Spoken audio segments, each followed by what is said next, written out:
Shalom Bapak Ibu, saudara sekalian, selamat malam. Sesi malam ini adalah sesi ke-9, masih kitab Matius tentang mujizat. Di dalam pelayanannya, Tuhan Yesus berbeda dengan seluruh tokoh agama hari itu. Orang Farisi, ahli Taurat, dan sebagainya. Tuhan Yesus melayani dengan mujizat. Ya, itu salah satu tanda bahwa ia datang dari surga. Untuk itu, mari kita siapkan dulu seluruh pikiran dan hati kita. Mari kita berdoa. Bapa di surga, malam ini kembali kami datang untuk belajar. Engkau berkati online Bible Study ini sehingga bisa menjangkau banyak jiwa, bahkan mendidik anak-anak Tuhan dimanapun berada, sampai ke ujung bumi. Terima kasih Engkau urapi mulut hamba-Mu menyampaikan kebenaran ini. Hanya di dalam nama Tuhan Yesus kami berdoa. Amin. Baik, Bapak Ibu, Saudara, sesi 9 Kitab Matius dengan tema besar adalah mujizat. Ya, kita lanjutkan dulu. Ya, Bapak Ibu Saudara sekalian, kita tahu bahwa pelayanan Tuhan Yesus ada di Galilea dalam pembahasan kita ini. Ya, Galilea itu adanya di, sebentar, saya warnai dulu ya. Ya, Galilea itu ini, Saudara,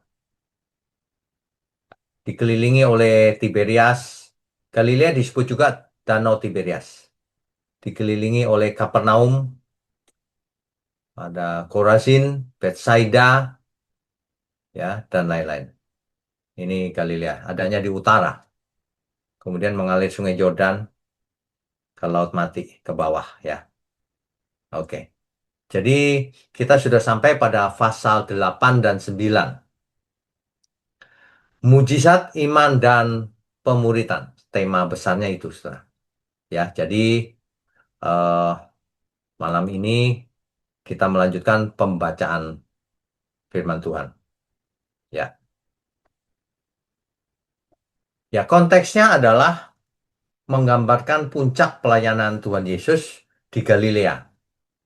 Langsung merupakan lanjutan dari khotbah di bukit, Saudara. Ya, merupakan lanjutan dari khotbah di bukit. Jadi bagian ini menyoroti bagaimana pelayanan Tuhan Yesus disertai dengan berbagai mujizat. Dan juga bagaimana Matius bisa menjadi murid Tuhan Yesus. Ya. Fokus utamanya kuasa Tuhan. Baik terhadap alam semesta, terhadap roh-roh jahat, maupun penyakit. Semuanya. Bahkan kematian. Ya, itu tanda bahwa kerajaan Allah sudah datang di bumi. Ayat-ayat ini secara progresif menunjukkan penggenapan janji kerajaan Allah yang bukan hanya bersifat rohani, tapi juga memiliki dimensi penyembuhan secara fisik juga dan pemulihan secara nyata di dunia. Ya, latar belakangnya Injil Matius itu disusun untuk menekankan bahwa Yesus adalah Mesias yang dijanjikan. Itu tujuan dari ditulisnya Injil Matius. Ya, kan kita tahu dari pasal 5 sampai 7 tentang khotbah di bukit sudah kita khotbahkan 3 sesi mungkin ya. Nah, kemudian hari ini, malam ini, pasal 8 dan 9. Itu tentang demonstrasi kuasa Tuhan Yesus atas alam semesta, ya, atas seluruh ciptaan serta pemuritannya. Ya, strukturnya begini, Saudara. Ya, yaitu penyembuhan dan kuasa atas penyakit. Itu pasal 8 ayat 1 sampai 17. Pemuritan sejati itu harus bagaimana sih menjadi murid Tuhan Yesus? Nanti kita baca ya. Kemudian kuasa atas alam dan setan. Tuhan Yesus meredakan badai dan mengusir roh jahat. Kuasa atas dosa. Tuhan Yesus ternyata meskipun menjadi manusia, dia bisa mengampuni dosa. Nah, inilah yang ditentang oleh banyak orang. Pemanggilan pemungut cukai. Tuhan Yesus begitu mengasihi semua orang. Termasuk pemungut cukai yang dibenci oleh masyarakat hari itu. Karena dianggap sebagai antek Romawi. Ya. Kemudian penyembuhan dan kebangkitan. Bahkan Tuhan Yesus berkuasa atas kematian dan kebutaan. Yang terakhir tentu saja belas kasihan Tuhan Yesus untuk seluruh dunia. Nanti Bapak Ibu bisa mengulang sesi ini dan membaca ayatnya satu persatu secara detail ya. Oke, kita lanjutkan dulu. Ya, jadi eh, kita mulai dari Matius pasal 8 ayat 1 sampai 17. Saudara. Di situ dikisahkan bahwa ada seorang penderita kusta disembuhkan oleh Tuhan Yesus. Matius 8 ayat 2 sampai 4. Ya, kalau dibaca urut lebih lengkap nanti. Jadi Tuhan Yesus memulihkan kenajisan. Karena hari itu kusta dianggap penyakit yang sangat najis sehingga orangnya diasingkan. Jadi Tuhan menyembuhkan penyakit yang paling buruk hari itu. Kemudian ada peristiwa yang mengherankan Tuhan, yaitu Matius 8 ayat 5 sampai 13 tentang ada seorang perwira. Coba kita baca dulu ya. Kisahnya ini mengherankan juga ini. Matius pasal 8 ayat 5 sampai 13. Ya, ini dia. Coba kita baca dulu ya, Bapak Ibu Saudara. Matius pasal 8 ayat 5. Ketika Yesus masuk ke Kapernaum, datanglah seorang perwira mendapatkan dia dan memohon kepadanya. Tuan, hambaku terbaring di rumah karena sakit lumpuh dan ia sangat menderita. Lalu Yesus berkata kepadanya, aku akan datang menyembuhkannya. Bayangkan, saudara. Sesuai permintaan kan? Tetapi jawab perwira itu kepadanya, Tuan, aku tidak layak menerima Tuan di dalam rumahku. Katakan saja sepatah kata, maka hambaku itu akan sembuh. Waduh, ini di luar dugaan loh, saudara. Sebab aku sendiri seorang bawahan, dan di bawahku ada pula prajurit. Jika aku berkata kepada salah seorang prajurit itu pergi, maka ia pergi. Dan kepada seorang lagi datang, maka ia datang. Ataupun kepada hambaku, kerjakan ini, maka ia mengerjakannya. Nah, setelah Yesus mendengar hal itu, heranlah ia dan berkata kepada mereka yang mengikutinya, aku berkata kepadamu, sesungguhnya iman sebesar ini tidak pernah aku jumpai pada seorang pun di antara orang Israel. Ini bahkan, ini ironis, saudara. Seorang perwira yang bukan orang Israel, malah percayanya lebih dari orang Israel terhadap kuasa Tuhan Yesus. Ya, nah di ayat 11-nya, aku berkata kepadamu, banyak orang akan datang dari timur dan barat dan duduk bersama makan bersama-sama dengan Abraham, Ishak dan Yakub di dalam kerajaan surga. Yang masuk surga tidak hanya orang Israel, semua orang yang bertobat. Orang Israel pun masuk neraka kalau tidak bertobat. Itu, saudara ya. Nah, ayat 12, sedangkan anak-anak kerajaan itu akan dicampakkan ke dalam kegelapan yang paling gelap. Di sanalah akan terdapat ratap dan kertak gigi. Lalu Yesus berkata kepada perwira itu, pulanglah dan jadilah kepadamu seperti yang kau percaya. Maka pada saat itu juga sembuhlah hamba. Saudara, iman seperti ini luar biasa. Ya, jadi jangan sampai kita memiliki iman yang malah tidak percaya, malah orientasinya malah untuk kepentingan diri sendiri saja. Tidak bisa memposisikan diri sebagai murid Tuhan Yesus. Ya, itu seorang hamba perwira itu, perwira Romawi loh. Ya, nah kemudian Tuhan Yesus juga menyembuhkan banyak orang sakit. Contohnya ibu mertua Petrus dan banyak orang sakit lainnya. Itu Matius 8 ayat 14 sampai 17. Untuk mengenapi nubuatan Yesaya bahwa penderitaan itu ditanggung Yesus. Semua orang sembuh. Penderitaannya ditanggung oleh Tuhan Yesus. Ya, oke, kita lanjutkan. Nah, kalau mau ikut Tuhan Yesus, harus baca ayat ini. Ketika Yesus melihat orang banyak mengelilinginya, ia menyuruh bertolak ke seberang. Lalu datanglah seorang ahli Taurat dan berkata kepadanya, Guru, aku akan mengikut engkau kemana saja engkau pergi. Ini ahli Taurat loh, saudara. Yesus berkata kepadanya, serigala mempunyai liang dan burung mempunyai sarang. Tetapi anak manusia tidak mempunyai tempat untuk meletakkan kepalanya. Kamu mau ikut? Gitu kira-kira ya. Nah, seorang lain, yaitu salah seorang muridnya berkata kepadanya, Tuhan, izinkanlah aku pergi dahulu menguburkan ayahku. Tapi Yesus berkata kepadanya, ikutlah aku dan biarlah orang mati menguburkan orang-orang mati mereka.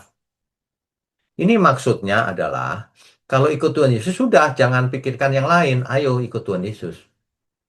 Gitu ya. Jadi hal mengikut Tuhan Yesus itu ada harganya, tidak gampang. Tidak seperti yang dikhotbahkan hari ini. Kalau ikut Tuhan Yesus, kaya raya, gampang hidupnya, sakit pasti sembuh, tidak ada perjuangan. Justru sebaliknya, kalau kita ikut Tuhan Yesus, kita akan dimusuhi oleh dunia ini. Ya, dari luar, dari dalam, semuanya. Orang yang tidak benar pasti musuhin kita. Pasti. Oke, kita lanjutkan ya. Ya, pemuritan yang sejati.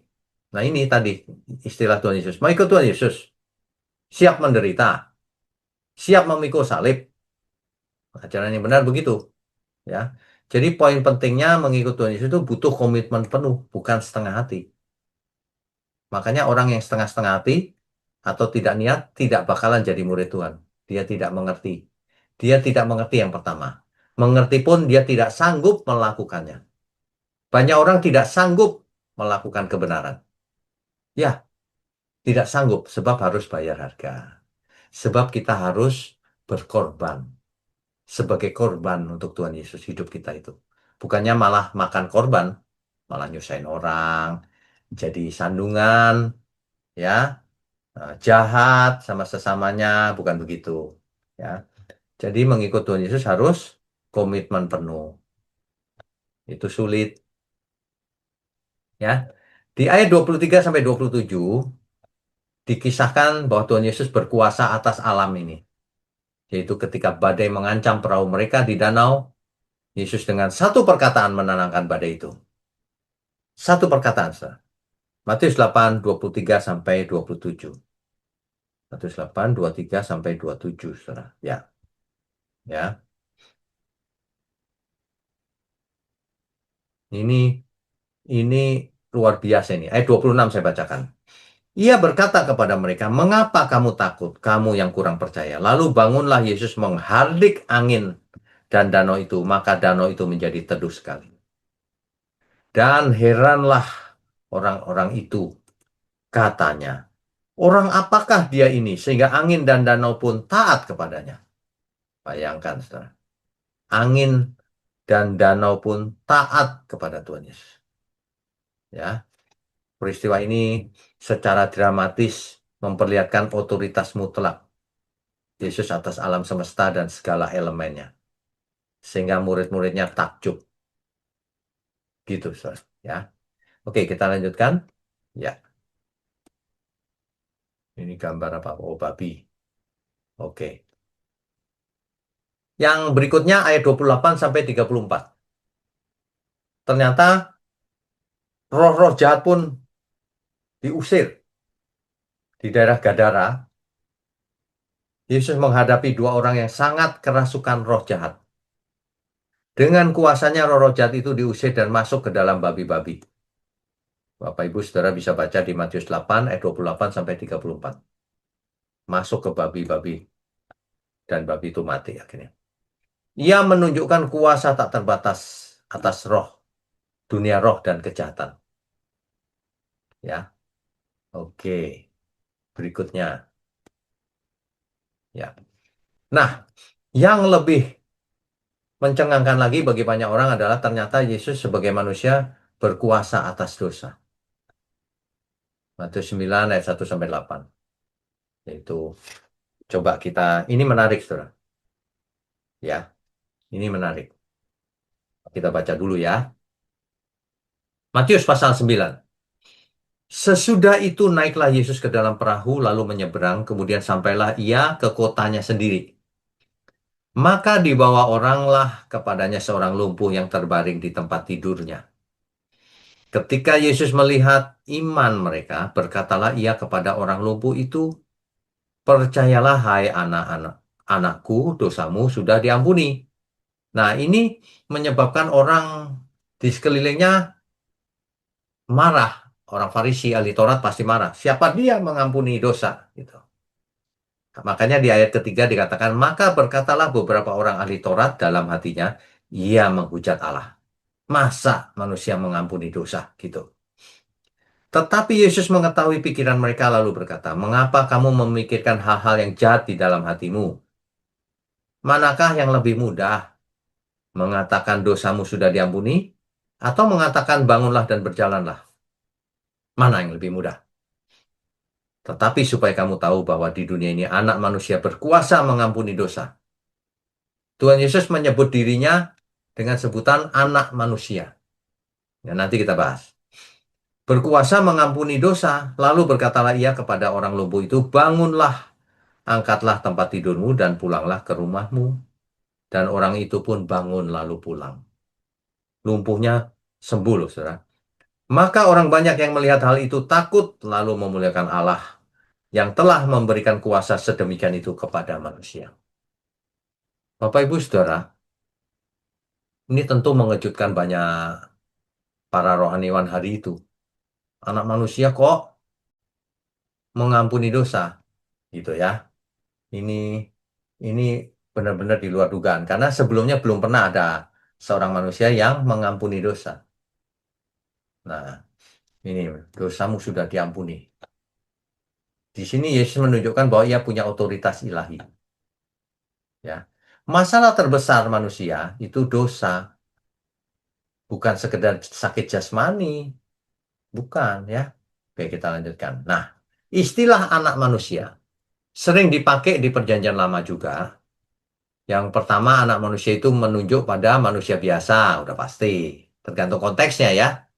Bisa menunjuk seorang nabi, bisa. Tergantung konteksnya. Makanya saudara kalau baca Alkitab, mentang-mentang yang anak manusia Tuhan Yesus sebutkan itu adalah dirinya, maka semua dianggap sama. Tidak. Setiap ayat beda konteks. Nah, Daniel memakai ungkapan ini dengan maksud yang berbeda, yaitu Sang Mesias. Coba kita baca Daniel 7 ayat 13 ya. Daniel pasal 7 ayat 13. Aku terus melihat dalam penglihatan malam itu, tampak datang dengan awan-awan dari langit seorang seperti anak manusia. Datanglah ia kepada yang lanjut usianya itu dan ia dibawa ke hadapannya. Nah, anak manusia di sini Mesias. Ya. Hal ini digenapi oleh Tuhan Yesus sendiri bahwa dirinya adalah anak dari yang terpuji, yang maha tinggi, yaitu Sang Mesias. Mari kita baca Markus pasal 14 ayat 61 dan 62. Saya bacakan ya. Oh, harus dari ayat 60, saudara, biar jelas. Maka imam besar bangkit berdiri di tengah-tengah sidang dan bertanya kepada Yesus katanya, tidakkah engkau memberi jawab atas tuduhan-tuduhan saksi-saksi ini terhadap engkau? Jadi ini ceritanya Yesus sedang diadili di Mahkamah Agama, Sanhedrin. Ditanya diam terus. Nah, ayat 61. Tetapi ia tetap diam dan tidak menjawab apa-apa. Imam besar itu bertanya kepadanya sekali lagi, katanya, apakah engkau Mesias, anak dari yang terpuji? Ayat 62. Jawab Yesus, akulah dia. Jadi Tuhan Yesus mengaku tepat sekali bahwa akulah dia. Pertanyaannya kan begini tadi, apakah engkau Mesias, anak dari yang terpuji? Yesus menjawab, akulah dia. Itu sama dengan bicara, akulah Mesias, anak dari yang terpuji. Gitu ya. Dan dilanjutkan, dan kamu akan melihat anak manusia duduk di sebelah kanan yang maha kuasa dan datang di tengah-tengah awan-awan di langit. Nah ini yang dinubuatkan Daniel tadi, dan juga di kitab Mazmur. Ya, itu. Makanya orang imam besar ini langsung mengerti yang dimaksud Tuhan Yesus. Mengaku Mesias. Nah, makanya di ayat 63, maka imam besar itu mengoyakkan pakaiannya dan berkata, untuk apa kita perlu saksi lagi? Kan dia sendiri, Yesus sendiri yang mengaku bahwa dirinya anak Allah, Mesias. Nah itu dianggap menghujat Allah zaman itu. Jadi istilah anak manusia Maksudnya Mesias yang dikatakan oleh Tuhan Yesus ini. Tapi kalau dalam ayat lain, mungkin maksudnya cuma manusia biasa. Atau mungkinnya maksudnya adalah nabi. Yesus memakai istilah anak manusia karena ia mengosongkan diri, turun dari surga menjadi manusia. Lahir dari perawan Maria. Makanya pakai ungkapan anak manusia. Jelas ya? Oke, kita lanjutkan. Nah, Matius dipanggil, ya. Jadi Yesus memanggil Matius, seorang pemungut cukai yang dipandang rendah sebagai murid. Matius 9 ayat 9 itu. Ini menandai bahwa inklusivitas, saudara. Inklusivitas itu maksudnya gini, keselamatan atau kerajaan surga itu bukan milik sekelompok kecil, tapi tidak eksklusif, tapi inklusif. Artinya disediakan untuk semua orang yang mau bertobat, gitu. Inklusif namanya, bukan eksklusif. Bukan eksklusif miliknya umat Israel, tapi inklusif. Semua orang ditawarkan keselamatan. Ya, yang dilakukan Tuhan Yesus lagi adalah ia makan bersama orang berdosa dan pemungut cukai. Ya, nah, jadi ini menegaskan lagi bahwa keselamatan itu inklusif, tersedia untuk semua orang. Mau bertobat tapi, ya. Nah, itu. Nah, ini juga dikritik oleh banyak orang Farisi ahli Taurat. Masa seorang rabi makan dengan orang berdosa, dengan pemungut cukai yang dimusuhi rakyat gitu. Nah, Tuhan Yesus menekankan belas kasihan. Makanya firman Tuhan berkata, yang ku kehendaki bukanlah persembahan, tetapi belas kasihan. Maksudnya kita semua harus memiliki belas kasihan. Percuma orang kasih persepuluhan, kasih semua hartanya untuk gereja misalnya. Percuma kalau tidak punya belas kasihan. Orang yang kejam sekali itu tidak bakalan selamat. Pasti, apapun alasannya. Kalau ada orang lain yang menyakiti kita, nggak boleh kita menghakimi, mau membunuh gitu, nggak boleh. Tapi kita harus jatuh belas kasihan. Nah, ini tidak banyak orang punya belas kasihan. Orang yang selamat adalah yang punya belas kasihan.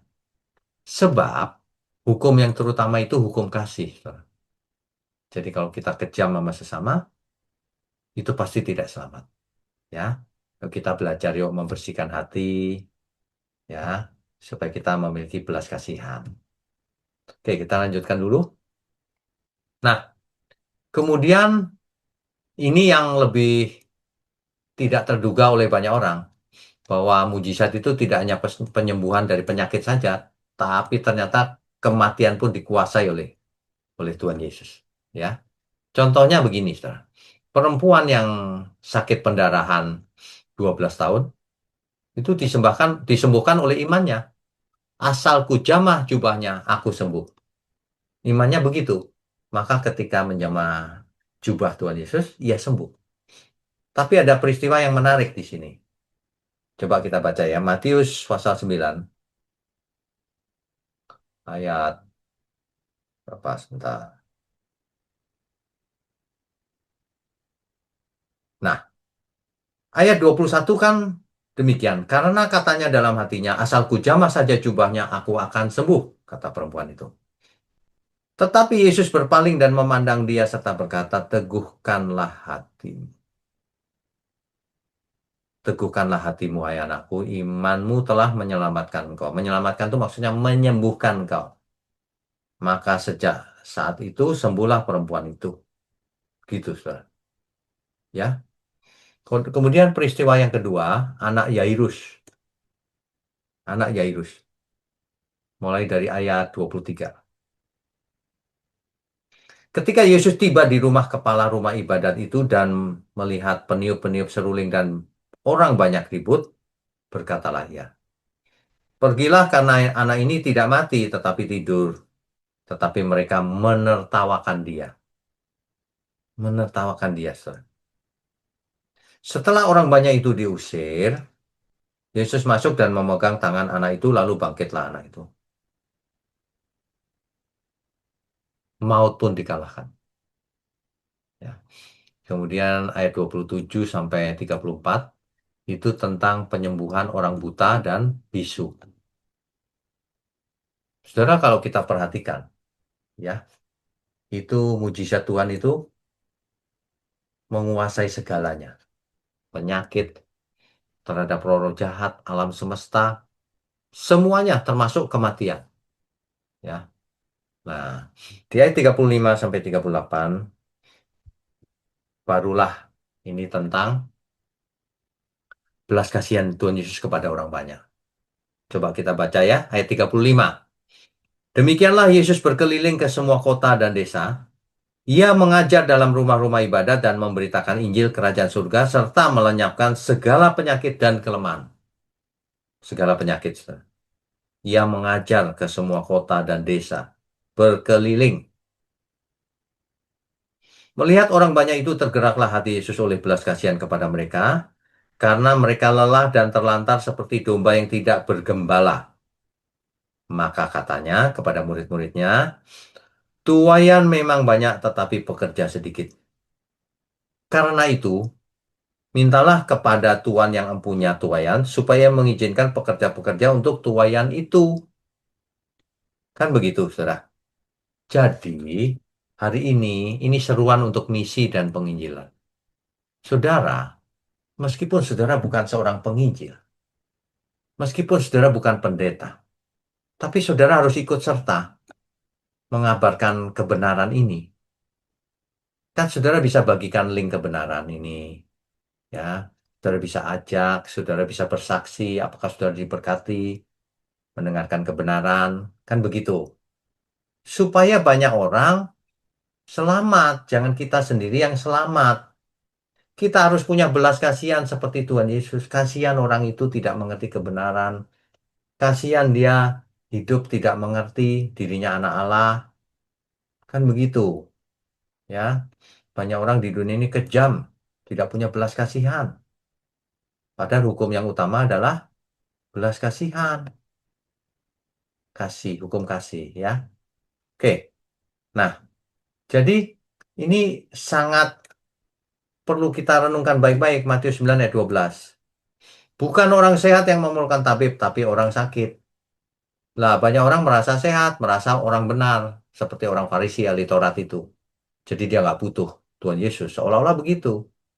Makanya orang Farisi sering mengkritik Yesus makan dengan orang berdosa, ya, dan lain-lain.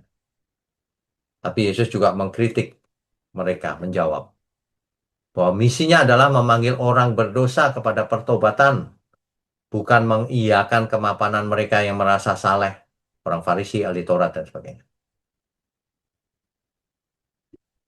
Kesimpulannya jelas, Matius 8 ayat 8 sampai 9 itu menjelaskan bahwa Yesus sebagai Mesias yang berkuasa penuh atas penyakit, roh-roh jahat, alam, bahkan kematian.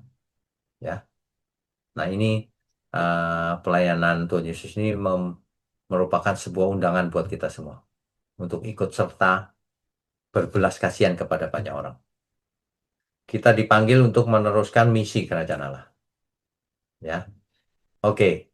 Eh, Bicara soal mujizat, kan dari tadi kita lihat Tuhan Yesus melakukan mujizat banyak ya.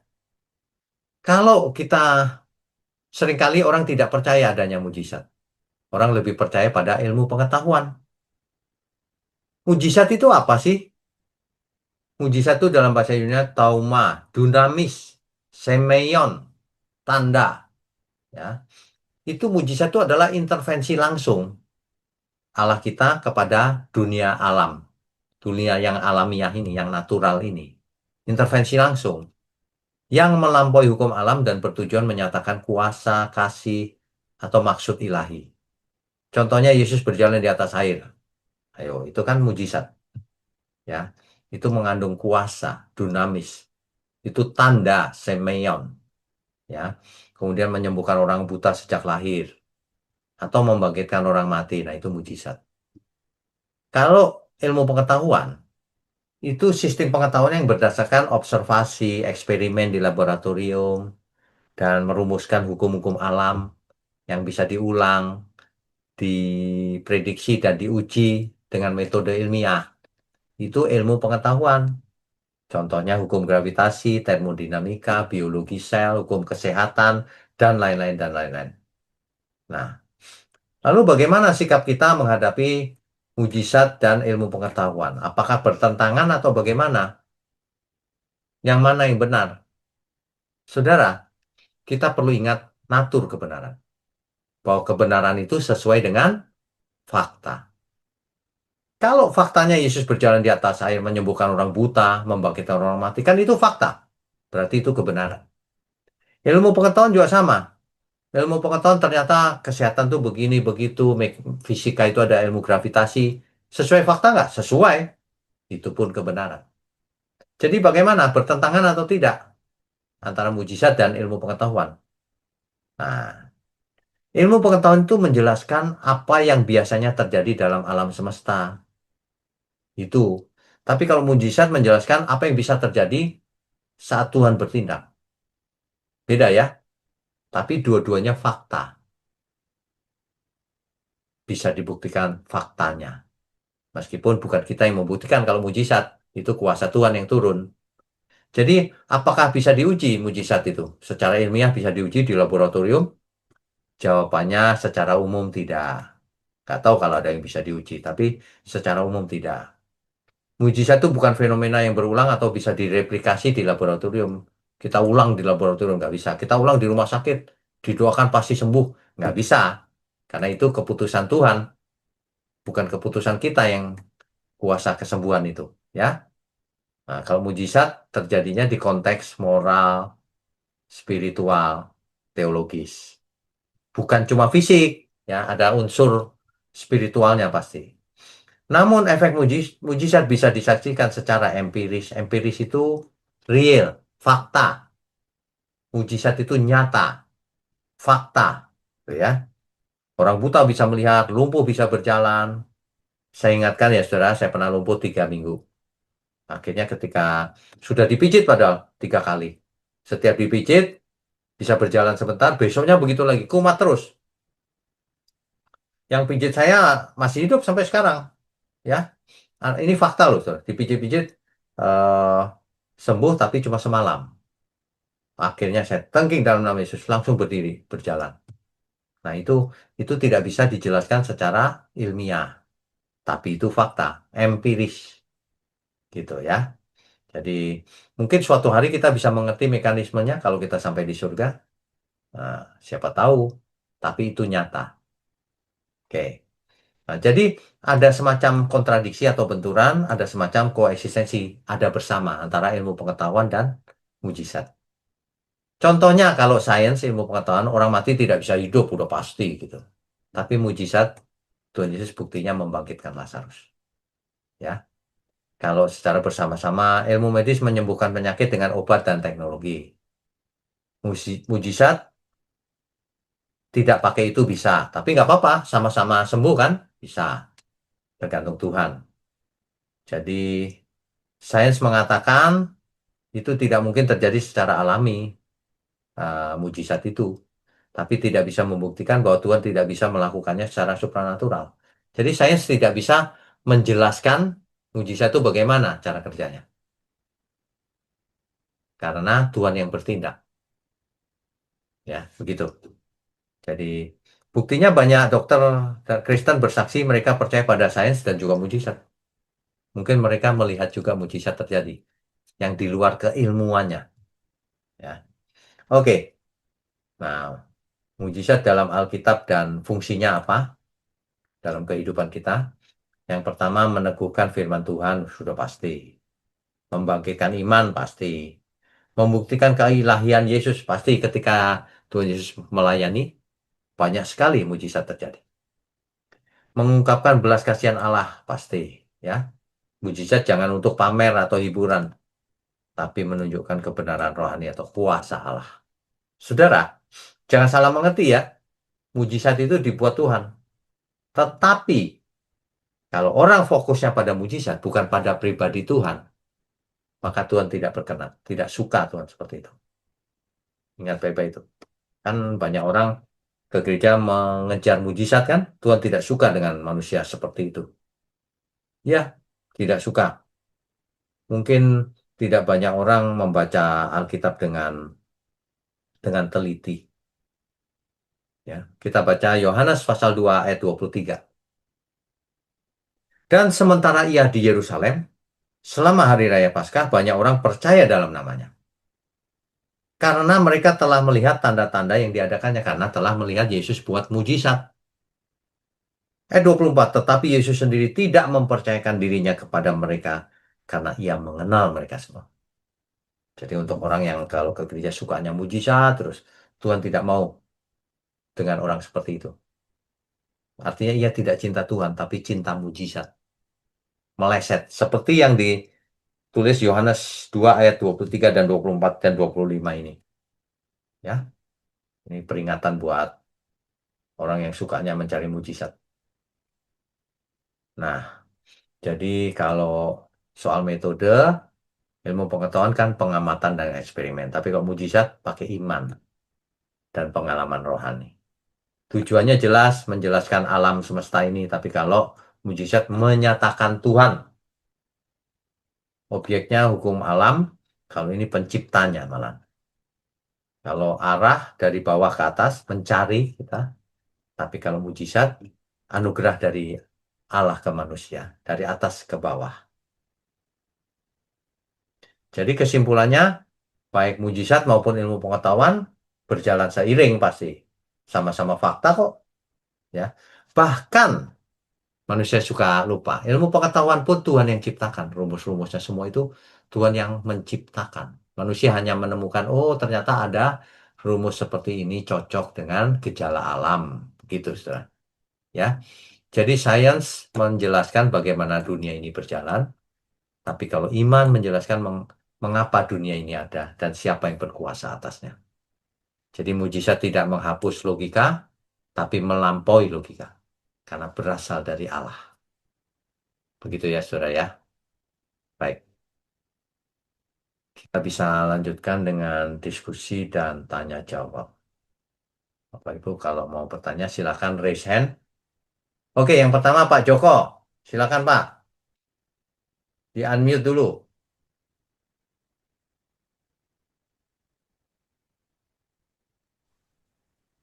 Saya unmute yang ini aja dulu, Pak. Tadi Oke, kelewat tadi. silakan. Baik. Ini Pak, apa namanya tadi Bapak mengatakan bahwa mengikuti Yesus itu harus membayar harga termasuk dimusuhi. Ya, Maka saya ingin Bapak boleh sharing kepada kita bagaimana sikap orang percaya terhadap tindak intoleransi seperti yang sudah terjadi di Cidahu, Sukabumi, Padang, dan kini ada di Kota Kediri. Mungkin demikian dulu Pak. baik. Jadi sebenarnya Pak, sebagai pengikut Tuhan Yesus kita tidak boleh santai-santai menikmati dunia ini diri sendiri. Itu egois namanya. Dan itu bukan murid Tuhan. Murid Tuhan Yesus harus berani pikul salib. Nah, dalam hal ini kita harus berjuang di bidang kita masing-masing. Kalau saya seorang, misalnya saya seorang pejabat, saya akan berjuang memperjuangkan aturan-aturan untuk supaya tidak terjadi intoleransi. Dan itu harus praktek. Tapi karena kita tidak bukan pejabat, tidak punya otoritas, kita doakan mereka, kita perang rohani, Pak. Kita sampaikan kebenaran. Yesus itu Tuhan. Tidak seorang pun selamat tanpa percaya kepada Tuhan Yesus. Satu-satunya jalan. Kita perangin yang sangat mendasar, Pak. Supaya orang sadar, oh iya, iya, aku mau ke Tuhan aja deh. Nah gitu, Pak. Itu lebih efektif, Pak. Dibanding apa berkelahi secara fisik, nggak perlu. Nggak perlu. Ya, makanya setiap kita tidak boleh buat dosa. Setiap kita harus jadi berkat. Malah jadi sandungan, malah jahat. Nah itu bukan murid Tuhan. Kalau kita menjadi teladan, nanti kan orang yang belum percaya lihat, oh ternyata orang Kristen begitu ya, aku mau ah, gitu. Nah, begitu cara mengalahkan kejahatan itu. Begitu Pak Joko. Ya, Baik Pak, kalau boleh satu lagi Pak, ini yang bukan mengganggu sih. Hanya mengapa Yesus di dalam Matius 9 ayat 2 yang tadi kita bahas, Yesus berkata bahwa dosa-dosamu diampuni untuk menyembuhkan orang yang lumpuh. Apakah, tentu bukan ya, apakah kelumpuhan itu akibat perbuatan dosa? Bagaimana jika dia dilahirkan lumpuh seperti seorang buta sejak lahir?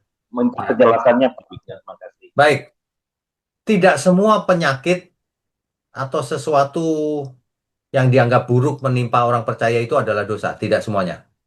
Misalnya, ketika ada peristiwa orang yang buta sejak lahir, lah kan dia nggak salah, orang buta sejak lahir, ya kan? Nah, jadi kita tidak boleh menghubungkan sakit penyakit dengan dosa, selalu dengan dosa, gitu. Belum tentu. Nah, makanya saya pernah buat seminar, judulnya Why Bad Things Happen to Good People. Kenapa hal buruk menimpa orang baik? Contohnya Ayub, Ayub udah bener ditimpa begitu, ya kan? Contohnya kita mengabarkan kebenaran gini, dimusuhi banyak orang, Pak. Apalagi saya membuka kebenaran bahwa persepuluhan sudah dibatalkan, seluruh dunia musuhin saya. Coba bayangkan. Itu kita sudah tahu sih, itu. Nah, jadi eh, kita bertobat lagi semuanya. Begitu, Pak Joko? Ya baik, mungkin begitu Pak Wigno. Banyak kawan-kawan yang lain yang mau bertanya. Terima kasih Pak Oke, Wigno, selamat malam. oke, Tuhan berkati, Pak. Baik, yang lain siapa ya? Pak Kris, silakan, Pak. Shalom malam Mbak, izin Shalom, off Pak. cam Pak. Ya, Eh, yang pertama Pak, itu kan tadi kalau tidak salah di Matius 8 ayat 20 apa ya, yang mengenai orang, biarlah orang mati menguburkan orang matinya. ya, Itu ada dalil yang mengatakan yang dimaksud Tuhan Yesus itu adalah ossuary, ya, the second burial. Karena penguburan di tomb, di makam gua itu diajarkan secara hukum Taurat, tapi yang Oswari itu adat istiadat mereka sendiri. Jadi itu sebetulnya dalam konteks Tuhan Yesus mengkritik itu sesuatu yang berlebihan sebetulnya. Apakah itu betul, Pak? iya, itu betul. Jadi kita harus kembali ke zaman itu bahwa penguburan itu tidak seperti zaman sekarang. Pertama, mayat itu ditaruh di suatu gua, dibiarkan berapa lama sehingga hanya tinggal tulang belulangnya. Setelah tinggal tulang belulang, baru dimasukkan ke peti yang namanya ossuary. Di situ jadi seolah-olah dikubur yang kedua kali. Nah, Tuhan Yesus yang dimaksud Tuhan Yesus itu. Jadi nggak usah lah yang itu nggak terlalu penting. Gitu. Iya, karena di Perjanjian Lama kalau dikatakan maka Daud dikumpulkan bersama nenek moyangnya, sebetulnya kumpulnya kumpul dalam ossuary yang dijejer-jejer itu, Pak. Ya, betul. Betul. Iya. Perjanjian lama itu kan harafiah kebanyakan. Jadi yang dimaksud berkumpul itu di di suatu tempat gitu, di dekat-deketin gitu. Iya. Terus yang kedua, Pak, ini tadi berkaitan tentang mujizat dan Ya, iman. ya, Eh, ini yang kedua itu kan ada perkataan Tuhan Yesus yang berkata, kalau engkau punya iman sebesar biji sesawi saja, maka engkau akan bisa memerintahkan gunung ini untuk apa tercampak dan terpindah apa berpindah ke laut itu, Pak. ya, Kan ada itu. Nah, ya, cuma mayoritas gereja itu mengajarkan iman yang seperti itu dalam artian akhirnya mengajarkan juga the law of attraction dan the law of vibration. Pak Wignya pernah dengar, Pak? ya, Di gereja diajarkan itu. Nah, ya, padahal tadi yang Pak Wignya juga sampaikan, yang why bad things happens to good people, termasuk membahas soal Ayub apa itu. ya, Kalau dari pengalaman hidup saya mohon dikoreksi nih Pak. Justru dari masalah-masalah yang kita temui, itu kita makin mengenal Tuhan dan makin belajar berserah. Oh, ternyata jalan keluarnya Tuhan sediakan seperti ini. Bukannya dengan seolah-olah menguatkan apa ya sugesti kita. Oh, ini pasti tercapai. Ini pasti. Jadi itu seperti dua cabang jalan yang sama sekali berseberangan, yang satu jalan yang lebar, yang satu jalan yang sempit itu, Pak. Menurut Pak Ya, Wiknya gimana, Pak? ya. Nah ini banyak penyimpangan terjadi di gereja. Mereka mengajarkan iman itu sama dengan positive thinking. Ini beda. Nah, Iya, seperti the law of attraction itu beda, iya, itu bukan iman. Iman iya, adalah penyerahan secara total hidup kita untuk Tuhan. Jadi kehendak Tuhan yang jadi. Nah, itu iman. Tapi kalau ini beda. Iman nih. Seolah-olah iman itu bisa dikuat-kuatkan dengan pikiran gitu. Aku iya, percaya gitu. Nah, itu bukan iman. Itu bukan iman. iya. Itu Kalau, justru iya, itu justru gimana, Pak? sebaliknya, mau ngotot-ngotot Iya. maksa Tuhan gitu. Kalau saya maaf Pak, kalau saya percayanya malah justru di saat kita ketemu masalah yang sama sekali buntu kayak tidak ada jalan keluarnya, sebetulnya waktu itu otot iman kita dilatih, tapi iman Hmm. yang adalah ketaatan dan kepatuhan kepada kehendak Tuhan dalam hidup kita. Ya, Menurut saya ya, itu. Jadi kan ada orang yang bukan ada orang ya, banyak gereja yang mengajarkan yaitu tadi yang teologi kemakmuran dan lain-lain yang enak-enak, Pak. Justru sebetulnya ini kan kayak jalan yang betul-betul berseberangan gitu, Pak. ya. Yang di gereja itu yang jelas salah itu begini, Pak. Mengajarkan the law of attraction, tapi dengan bahasa Alkitab. Iya, Kalau kamu minta ke Tuhan harus detail. Kalau meminta mobil mesti cerita catnya apa, bannya merek apa. Waduh, ini sesat ini.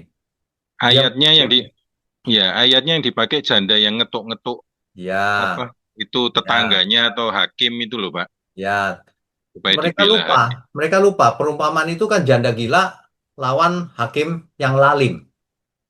Masa Ya. Tuhan diperumpamakan hakim yang lalim? Salah itu pasti. Terus berarti 12 rasul matinya seperti itu berarti kan dianggap konyol itu sama Nah, iya, nggak doktrin cocok kan? seperti itu. Nggak cocok, Iya, Pak. Dari iya, segi manapun salah itu ajaran itu. iya.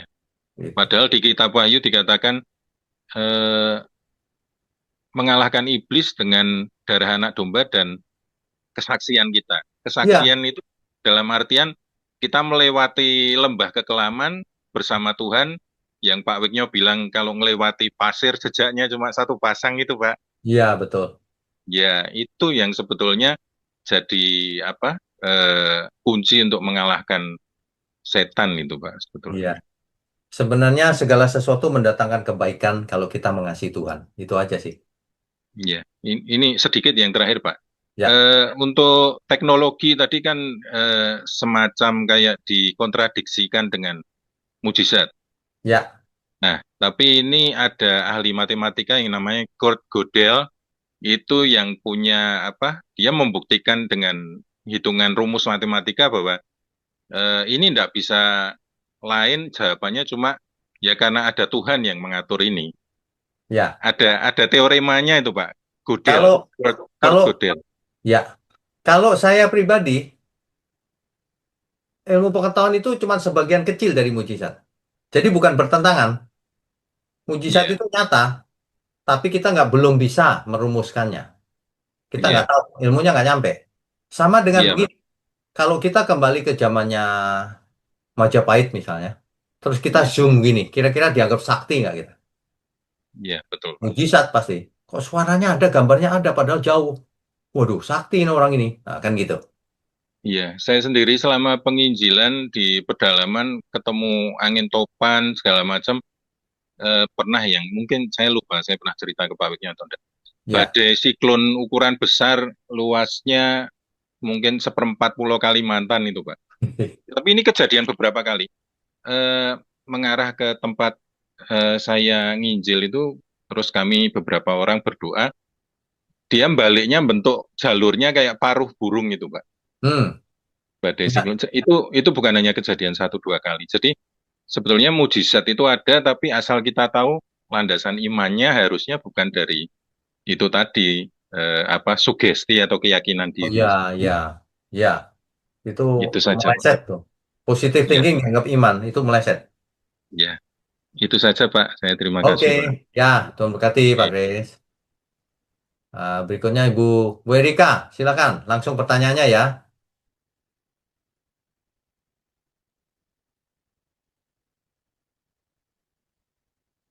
Pak Pak Ginting, Pak Immanuel Ginting, silakan. Oh, Bentar, Pak. Bu Erika bisa, Ya, Bu Erika bisa, silakan. eh, tadi berkaitan dengan mujizat itu, kalau saya melihat boleh nggak dikatakan mujizat itu memang tidak dikejar, tapi sebagai bukti iman seseorang itu mengalami mujizat. Dari fakta yang saya temukan adalah ketika kakek saya zaman sekarang udah almarhum begitu, dia belum tahu mujizat. Tetapi ketika dia melakukan penginjilan, itu ada orang-orang yang melihat dia disertai tentara begitu karena waktu itu malam dan belum ada penerangan jalan terus masyarakat itu menanyakan itu siapa sing nek basa Jawa tuh nderekke siapa yang Hmm, ngeterke rombongan hmm. tentara itu kakek Ya, saya nggak melihat tetapi ketika orang-orang kampung melihat dan bertanya terus kakek saya dibukakan itu adalah tentara Allah begitu ya, kakek saya nggak melihat tapi orang lain yang melihat sendiri nah saya melihat oke, karena kakek saya penginjil itu dia mengalami mujizat karena dia ya, punya iman gitu ya, berjalan di tengah malam gelap tanpa ada penerangan. Jadi memang saya setuju bahwa mujizat itu tidak dikejar, tapi sebagai bentuk eh, perkenanan Tuhan pada kita karena iman kita kepada ya, Tuhan, seperti wanita yang pendarahan itu. ya, Begitu Pak ya.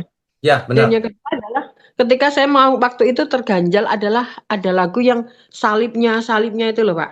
Ya, Loh kan yang disembah itu kan Yesus. Kenapa ya, dilakukan salibnya seolah-olah salib itu lebih berjasa dari Yesus? Kan ya, ini sama juga dengan mujizat. Orang mengejar mujizat ke satu gereja.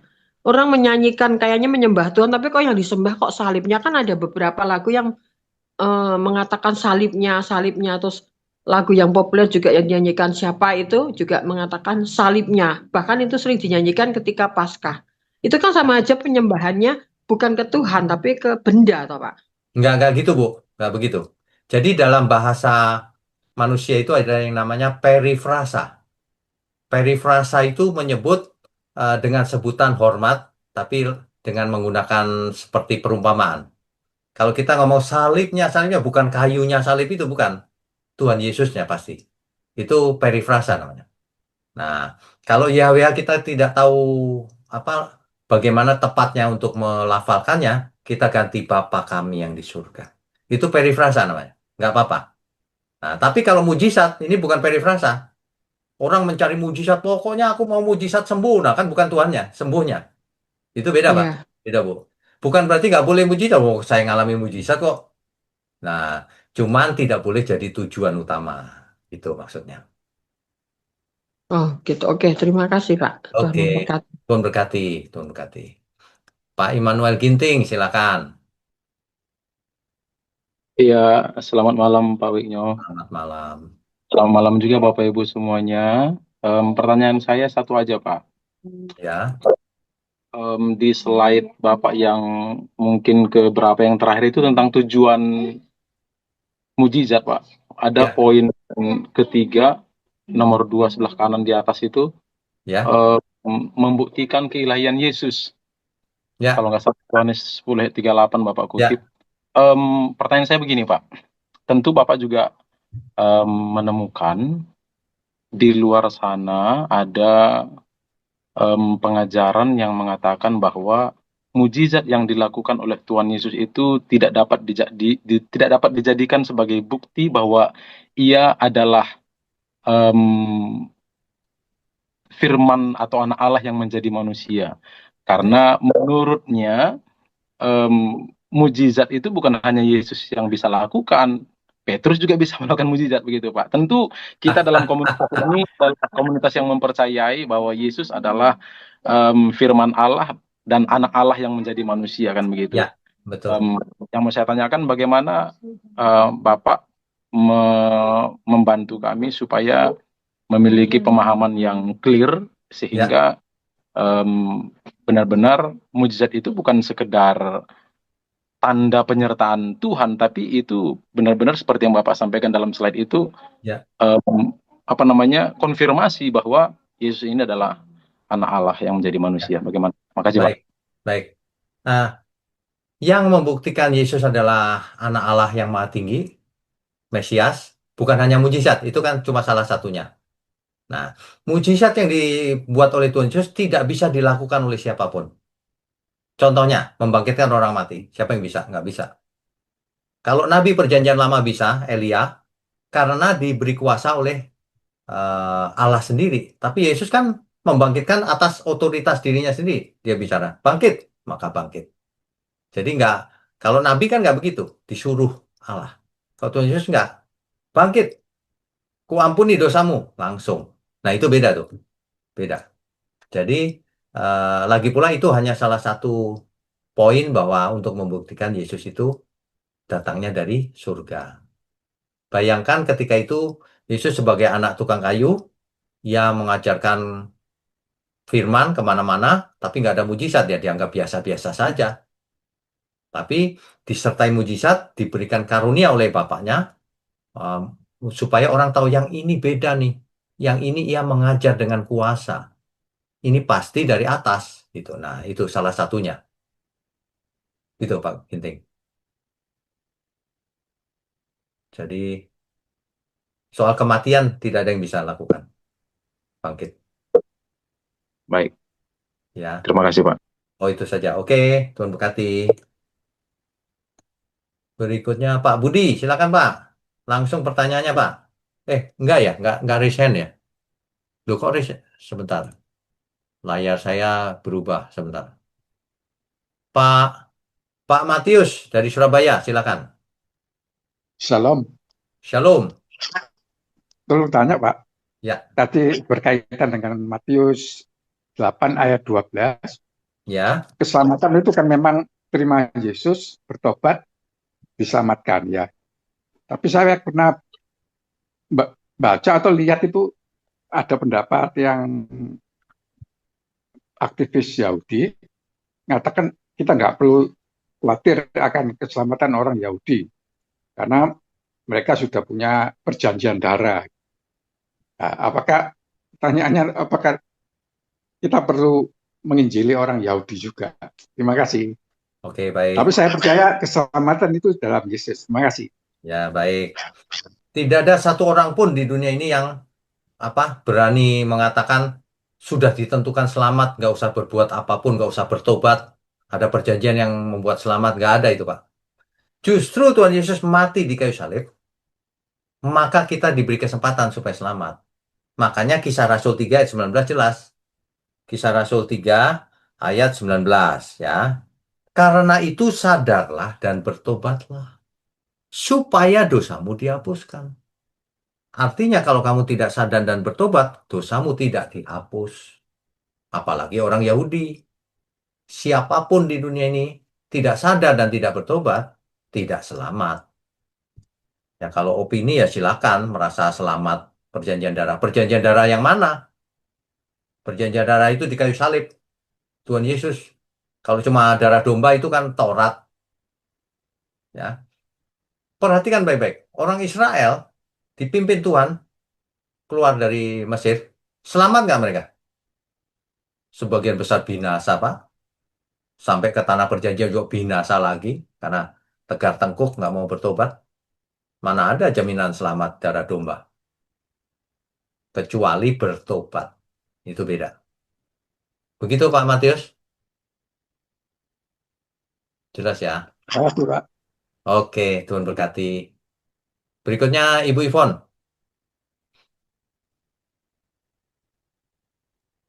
Ya, Pak. Ya, silakan. Bagaimana menjelaskan tentang dosa kepada orang-orang yang berpikir tidak ada dosa, Pak? Oh, begini aja penjelasannya yang sederhana saja.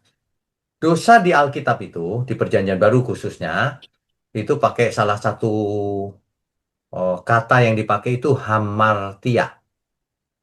Hamartia itu artinya tidak tepat, meleset. Meleset.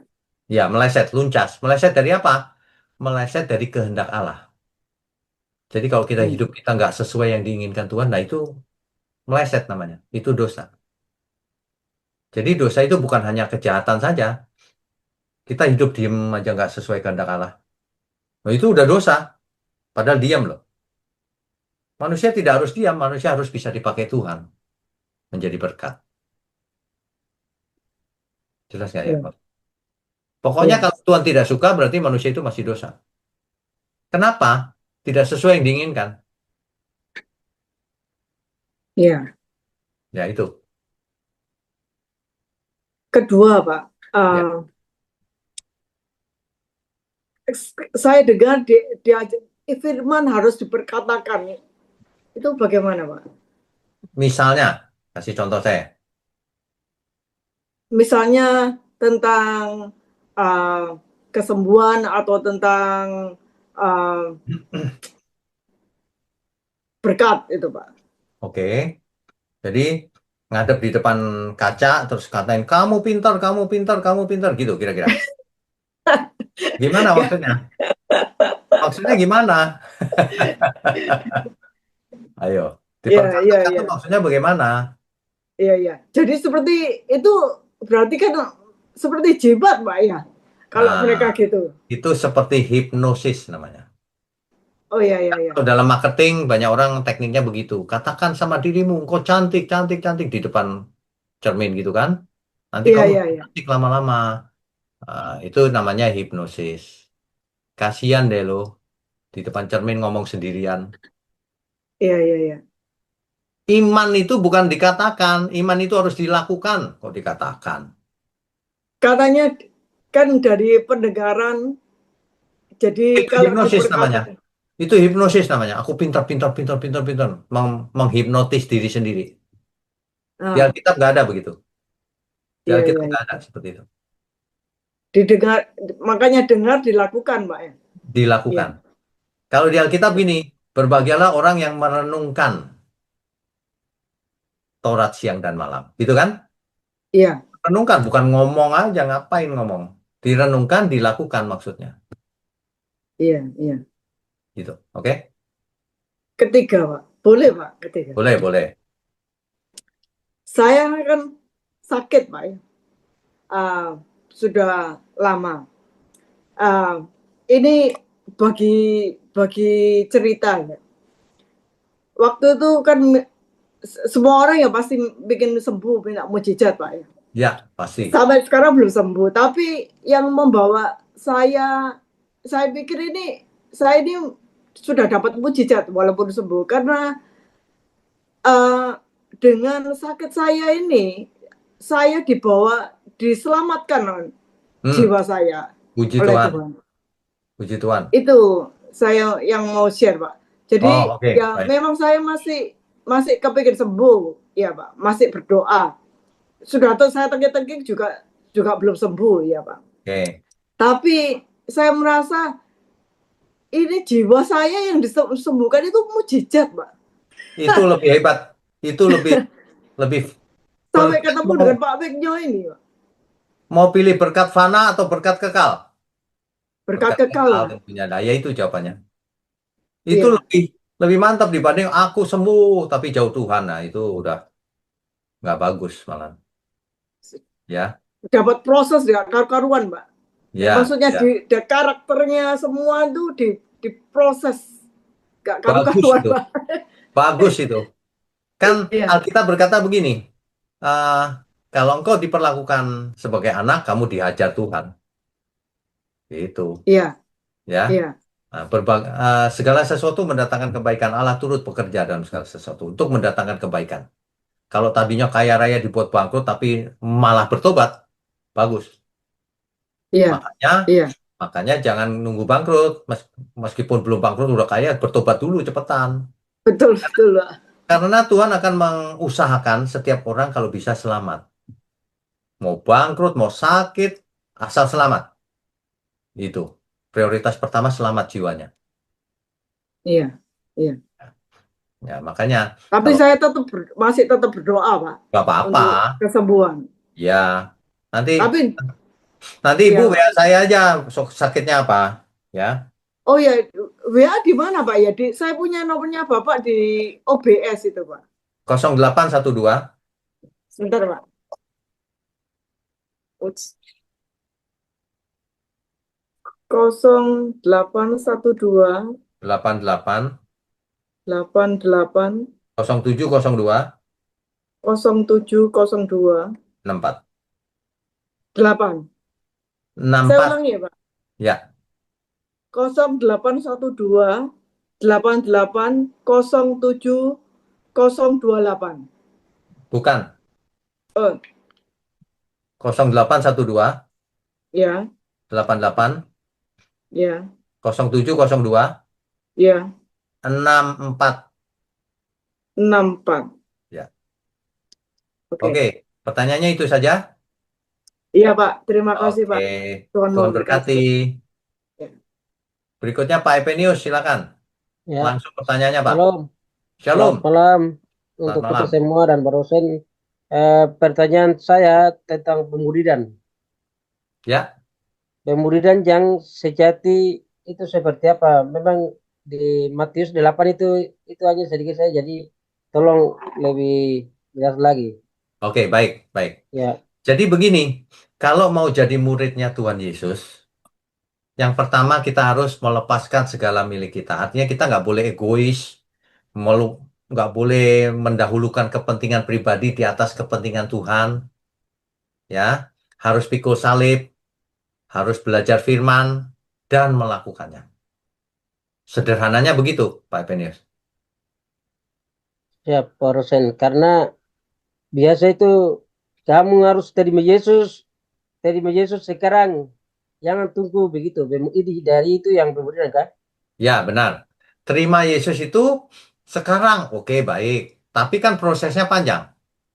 Harus belajar terus, membersihkan diri, hidup kudus, belajar firman, lakukan. Kan nggak mudah, gitu. Hmm. Ya. Jadi menjadi murid Pak Tuhan Rosen, Yesus itu satu saja. seumur hidup. Seumur hidup kita menjadi murid Tuhan Yesus, belajar terus, memperbaiki diri terus. Siap. Oke, Makasih. baik, Itu Tuhan saja. berkati. Sama-sama. Berikutnya Pak Ahi, silakan. Ya, salam Pak Yukno. Shalom. Langsung Pak, pertanyaannya. Ya, begini Pak Yukno, saya mau bertanya mengenai nama Yesus. Ini di luar konteks ya Pak Yukno. Mengenai nama Yesus. Di dalam Alkitab, terjemahan bahasa Indonesia sampai hari ini kan nama Yesus. Ya. Pertanyaan saya, nama aslinya adakah nama Yesus yang lain? Oke, baik. Yesus itu kan orang Ibrani, orang Yahudi. Nah, nama aslinya dalam teks Ibrani pakai kata Yeshua. Yeshua. Yesus ya. Yeshua. Tapi Oke. Alkitab kita yang Perjanjian Baru ditulisnya bukan bahasa Ibrani, tapi bahasa Yunani.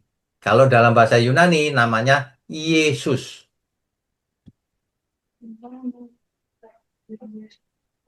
Yesus. Kalau dalam bahasa Yunani Yesus. Kalau dalam bahasa Ibrani Yeshua. Begitu ya, Pak Ahi. Oke. Lalu yang kedua, Pak Wigno, Ya, mengenai nama Allah. ya, Sedangkan nama Tuhan yang lain kan juga ada nama Allah. Nih, ya. Pertanyaannya? karena seringkali menimbulkan pertanyaan. Ya. Orang Kristen kok memakai nama Allah Tuhan yang lain gitu. Oke. Itu saja pertanyaannya? Ya, tapi nanti ada ayat berikutnya, nanti saya mau tanya lagi sama Oke. Pak Wigno. Ya, yang pertama soal sebutan Allah ya. Ketika zaman para rasul di abad pertama, agama Islam belum ada ketika itu. Abad pertama ya. Salah satu rasul pergi ke Arab, pakai bahasa Arab, diterjemahkan ke dalam bahasa Arab. Maka Elohim yang dalam bahasa Inggris, dalam bahasa Ibrani Elohim, di Arab Ya. namanya Allah, di Syria namanya Allaha, Aloho. Itu cuma dialek aja. Dan itu nama sebutan umum. Dan kalau hari ini kita pakai nama Allah, nggak masalah. Itu sama dengan Elohim. Akar katanya sama, ALH. Sama, Elohim. Jadi jangan pernah Jadi berpikir kalau aku sebut Elohim, Tuhan lebih suka dibanding sebut Allah. Salah. Elohim itu bahasa Ibrani, Allah bahasa Arab. Memangnya di Arab tidak ada orang Kristen? Di abad pertama ada orang Kristen. Sebutannya apa? Allah. Ngomong bahasa Arab kok. Gitu. Ya, nggak masalah itu, nggak masalah. Oke, nggak berikutnya. masalah ya. Nggak masalah. Karena kan banyak menimbulkan pertanyaan seperti kok katanya kan Allah itu Esa kan, kok masih ada nama Tuhan orang yang lain gitu. Itu orang yang tidak mengerti. Jauh sebelum agama Islam ada, nama Allah sudah dipakai di Arab. Oke? Oke, tapi intinya tidak masalah ya. Karena Tidak di masalah. sini kan ada ayat lainnya begini, kayaknya Keluaran 20 ayat 7 ini. Ya, kenapa? Jangan menyebut nama Tuhan Allahmu dengan sembarangan, sebab Ya, Tuhan akan Hah? ya betul. Makanya, sebab Tuhan akan memandang kesalahan orang yang menyebut namanya dengan sembarangan. betul. Betul. Jangan kita Nah, menyebut lalu nama. ayat tunggu, ada ayat satunya lagi Pak Mino, yang Yohanes 4 ayat 22 berkata begini, kamu menyembah apa yang tidak kamu kenal. Nah, di sini yang kamu tidak kenal kan, seperti kita sembarangan menyebut nama Tuhan. Kami menyembah apa yang kami kenal, sebab keselamatan datang dari bangsa Yahudi. Ya, Jadi bagaimana Sini. ayat? Nanti kencing ke situ. oke. Usir sini. Ini kok suaranya rame ya? Oke. Yang pertama, Yohanes pasal 4 ayat 22. Kamu menyembah apa yang tidak kamu kenal. Artinya orang-orang Samaria ini menyembah dewa-dewa. Bukan soal sebutan. Bukan soal sebutan. Ini menyembah dewa-dewa artinya. Yang tidak kamu kenal. Kami menyembah apa yang kami kenal. Yaitu Elohim. Adonai Elohim kita. Allah Abraham, Ishak, dan Yakub. Gitu. Nah, soal keluaran. Soal keluaran, jangan menyebut nama Tuhan sembarangan ya. Itu teks aslinya gini. Jangan menyebut nama YHWH sembarangan. YHWH.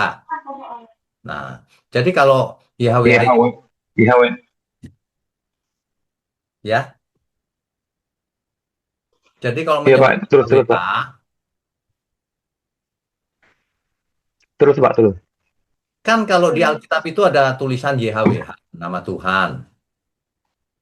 Nah, YHWH itu kan bagaimana membacanya kan tidak ada yang tahu sampai hari ini.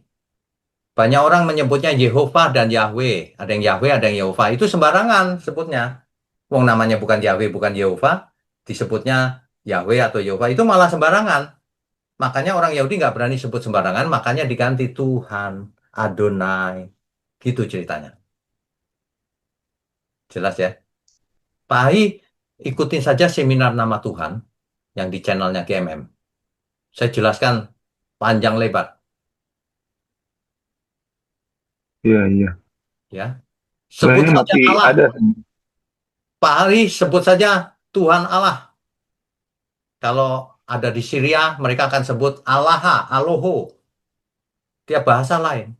Kalau kita orang Ibrani misalnya sebutnya Elohim.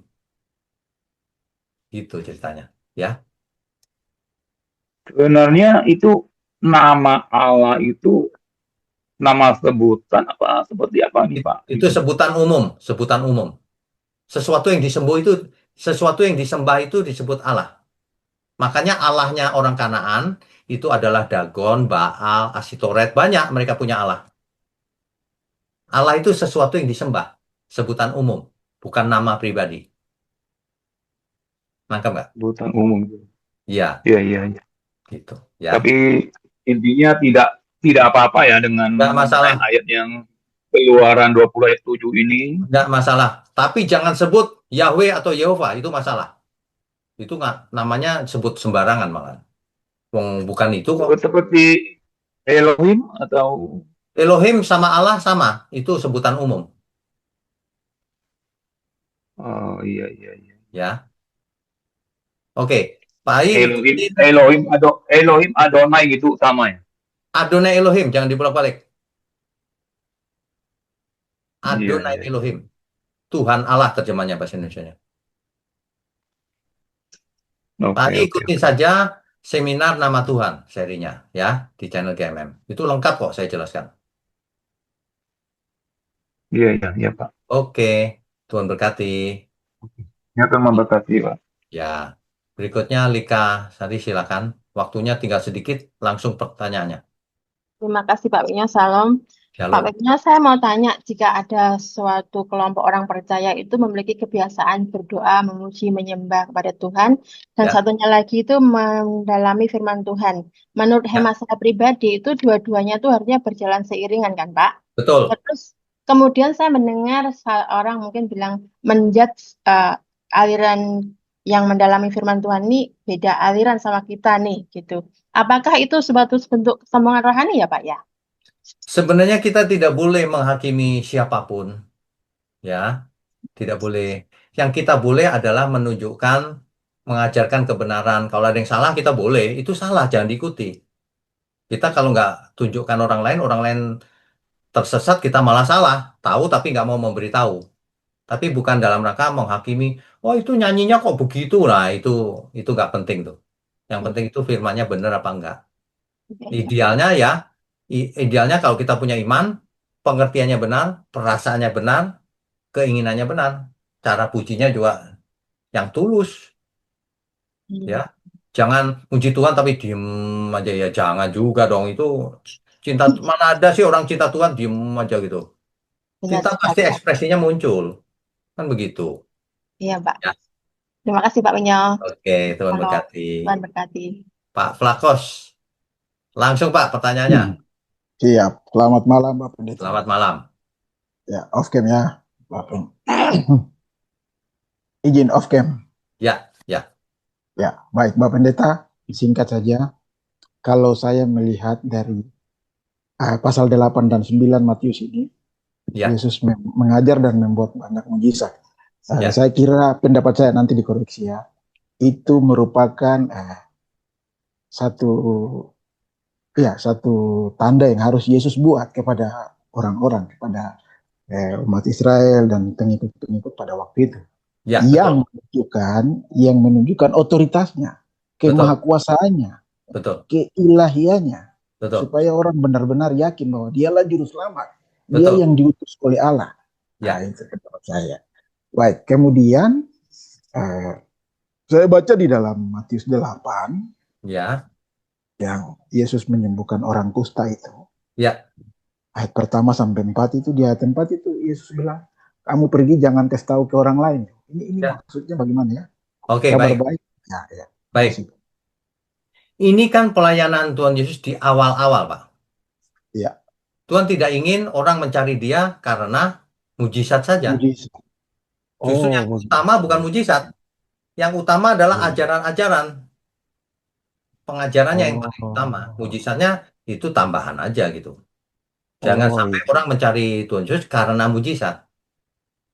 Makanya nanti Bapak baca Yohanes 2 ayat 23 dan 24 dan 25.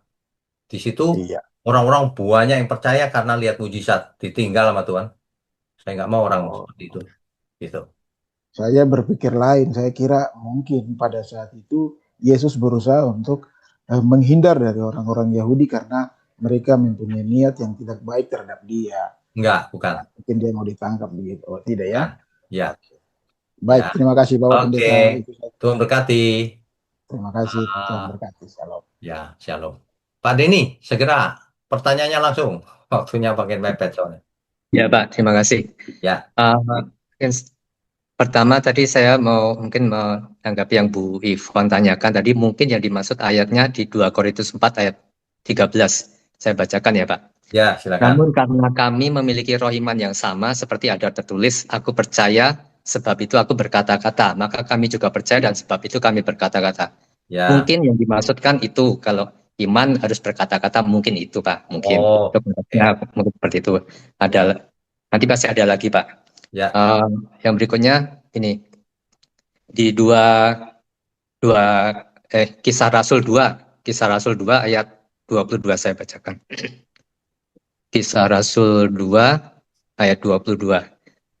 Hai orang-orang Israel, dengarlah perkataan ini, yang aku maksudkan ialah Yesus dari Nazaret, seorang yang telah ditentukan Allah dan dinyatakan kepadamu dengan dengan kekuatan-kekuatan dan mukjizat-mukjizat dan tanda-tanda yang dilakukan oleh Allah dengan perantaraan Dia di tengah-tengah kamu seperti yang kamu tahu.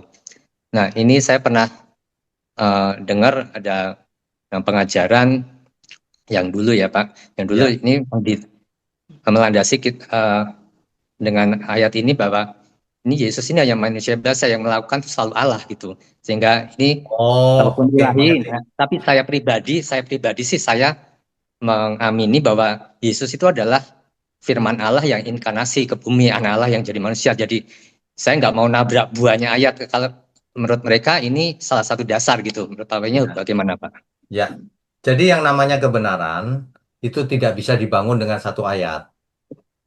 2 ayat juga tidak bisa, 1 kitab juga tidak bisa. Harus lengkap dari Kejadian sampai Wahyu.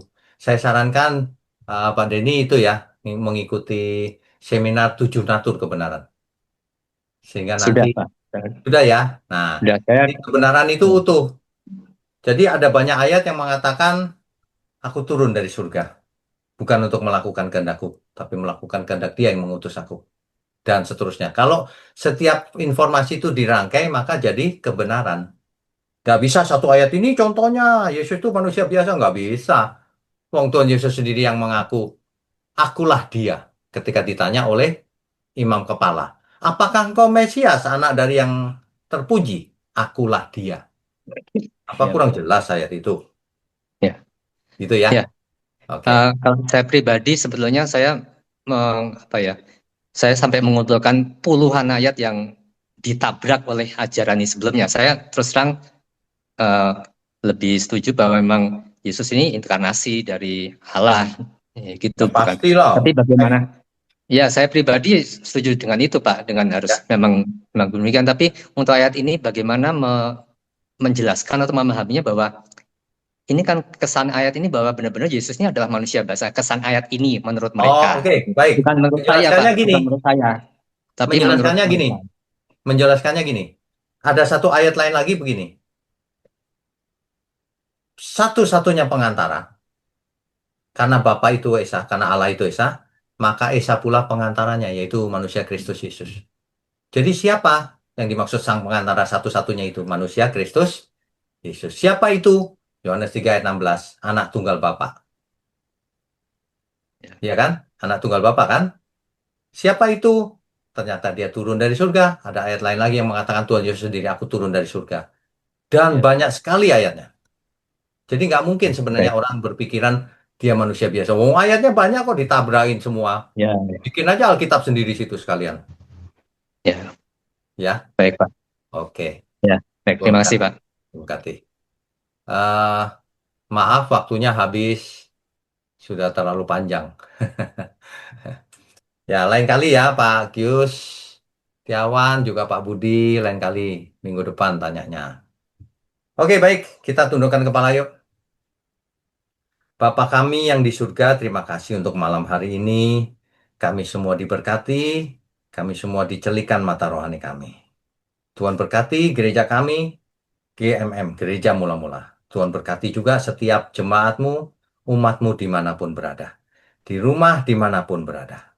Semuanya ingin menjadi anak-anak Allah yang Maha Tinggi. Terima kasih. Hanya di dalam nama Tuhan Yesus Kristus kami berdoa dan mengucap syukur. Haleluya. Amin.